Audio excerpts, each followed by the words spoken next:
Hindi nga maikakailang isa si Heart Evangelista sa pinakamagandang nilalang sa showbiz world ngayon.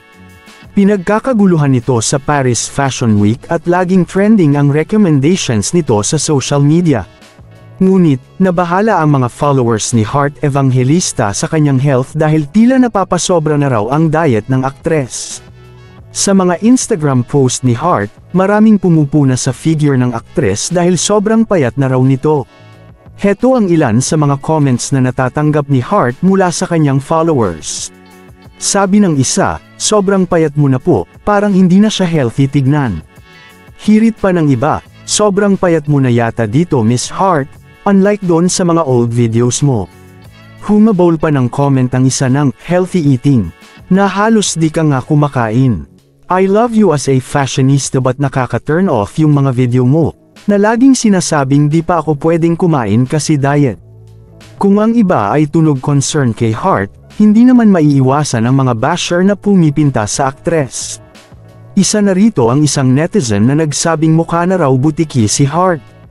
Hindi naman nagpapaapekto si Heart Evangelista sa mga komento ng netizens at patuloy lang siya sa ginagawang trabaho. Hindi maitatanggi na nag-iba ang features ng aktres ngayon at mas nagmukhang western ang look ni Heart.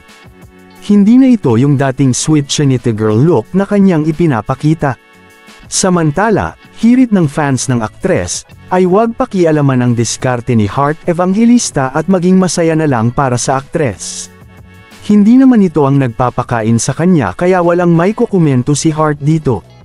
Nagpahayag lang ito ng gusto na niyang tapusin ang issue at mag-spread ng kindness sa kanyang mga followers. Masaya siya sa kanyang look ngayon at confident siya sa pinagdadaanan.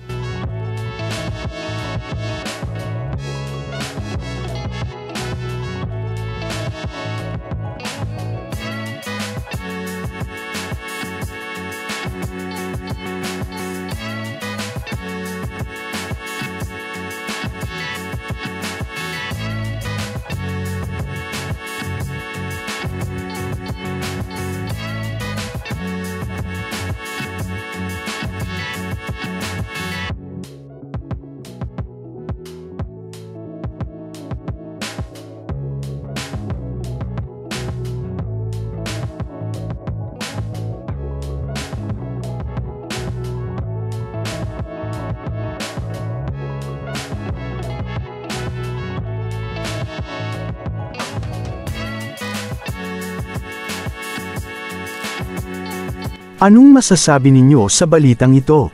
Comment down below. Maraming salamat sa panunood.